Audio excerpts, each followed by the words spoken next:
Hello, this is Dr. Elisa Shipon-Blum. Last week, Alex, the director of our CommuniCamp program, and I were discussing how COVID-19 is affecting everyone's lives in so many different ways, especially how it's affecting treatment. Since so many families and schools are contacting our office, we wanted to share our thoughts with you.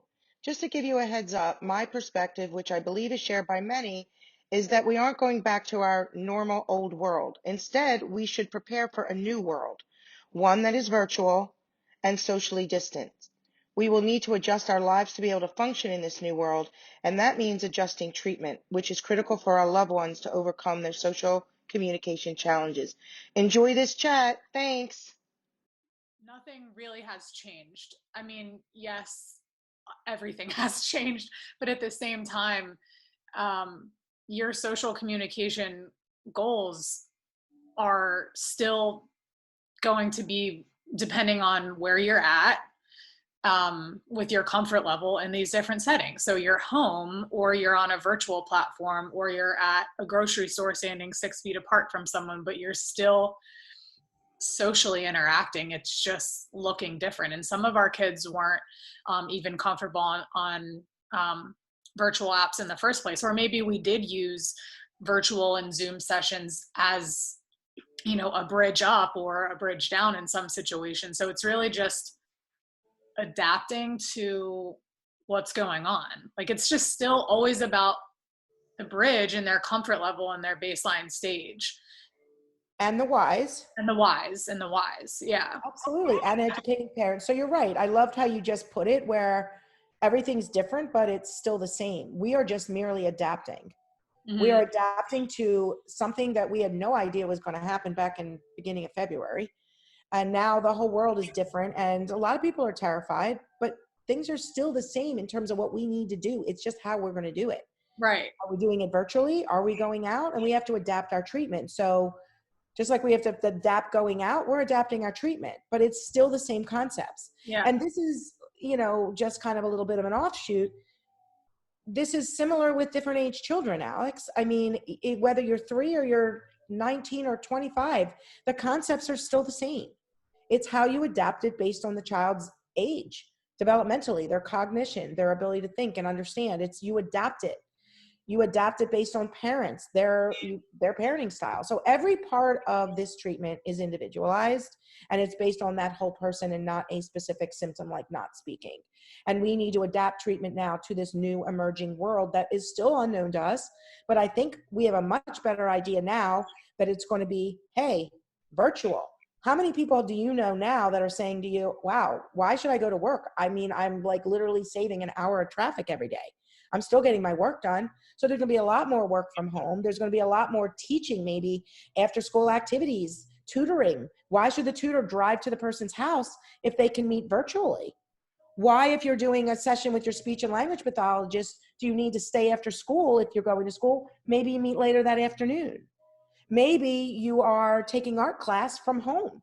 One of the things we do in our virtual playdate small groups, as you know, is working on art projects. We're doing play dates with baking, and the children are developing different baking activities, and they're using their social communication skills that we're teaching them. So for the one particular child, she's verbal. She had to initiate with a peer, so she non-verbally initiated because that's what she felt comfortable with. She wasn't comfortable calling. She wasn't comfortable like going to their house and knocking on the door, because right now you can't do that. So this particular child texted, we worked through that. She had her own recipe for this baking. They were doing a special type of cupcake, and she knew it in advance. So we used her ability to be confident in the project. And the recipe was given to the child, and they were running around their kitchen, and they're both baking, and they're high-fiving on the computer, and they're engaging. They're communicating. And this particular child is reading the directions because she feels safe reading the directions. She's verbal. But if somebody had asked her a question, a non-prepared question, she probably wouldn't have answered. But we gave her something she could do.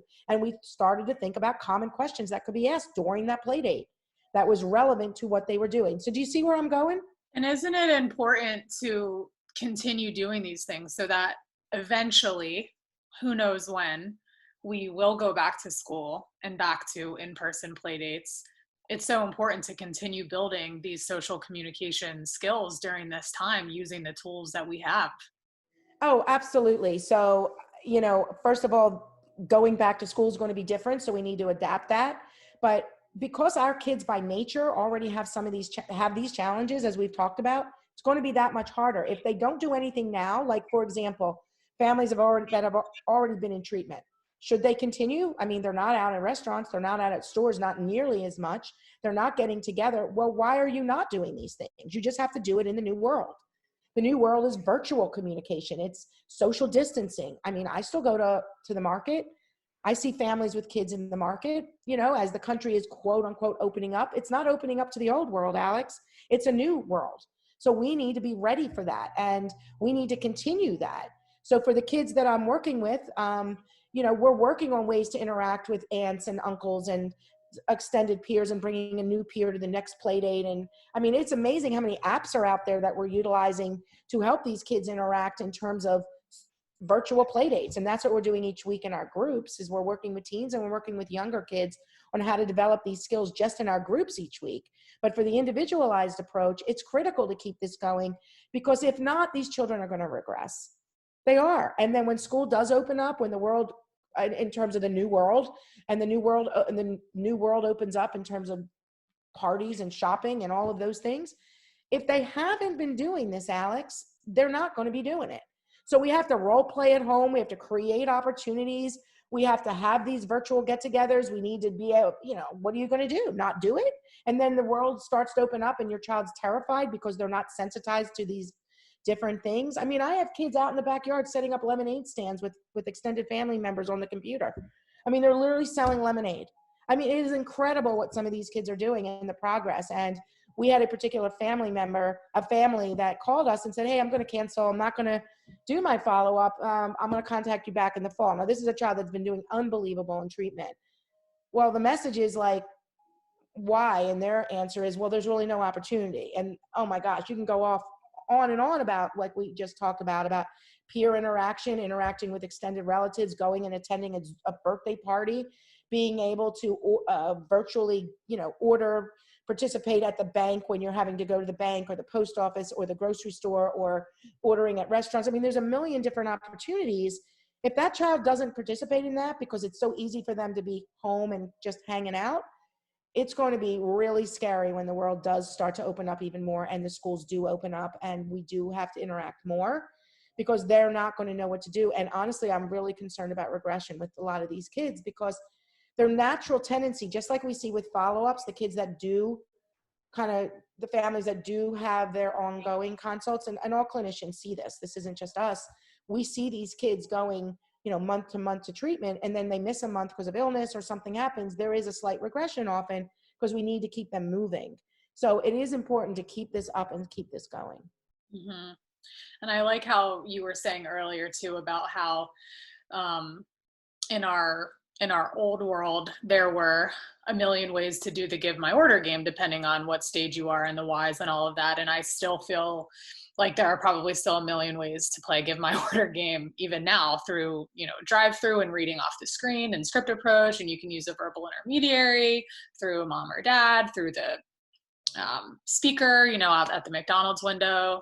I mean, I still think opportunities are endless for practicing. Oh, absolutely. Yeah, no, without a doubt, it's endless. And I think it's really important for all families to have at least 5 to 10 bullet points they're working on. And one of the things that we do is we have families send us their updates at least weekly through the e-update portal. And then that way we're able to see what they're doing. And that also allows for accountability. Mm-hmm. I mean, we're still charting, we're still doing what we need to do for accountability. And it also provides the child a lot of control in their treatment.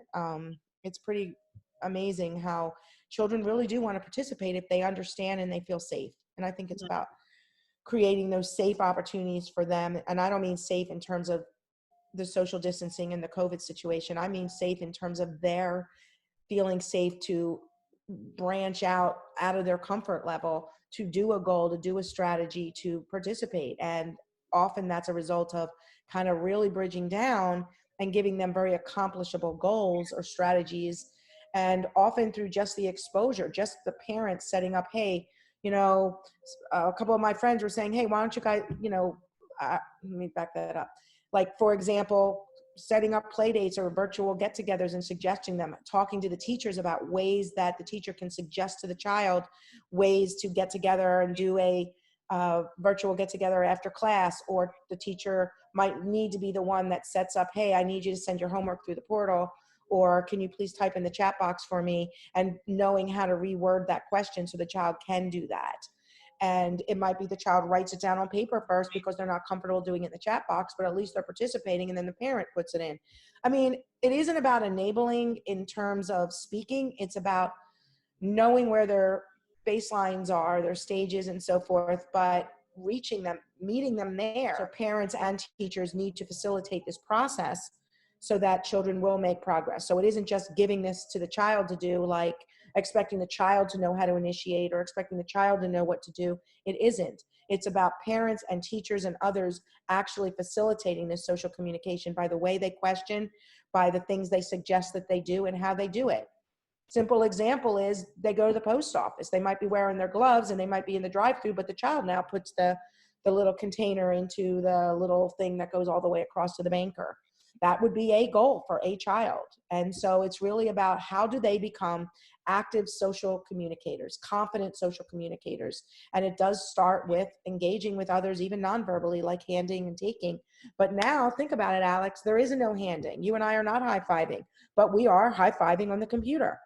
That is the new world. And if we are going to high-five, we're going to have gloves on. No one is going to be touching each other. It's just a fact. Thanks for tuning in to this episode of Smart Advice about Selective Mutism with Dr. E and the Smart Center. Make sure to follow us on Facebook and Instagram at Selective Mutism Center, and check out our website, selectivemutismcenter.org, which is packed with resources like handouts, books, webinars, and more. If you or a loved one is suffering in silence, please contact us for help.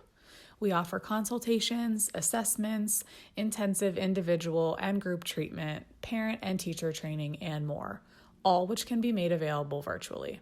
Thanks again, and stay smart.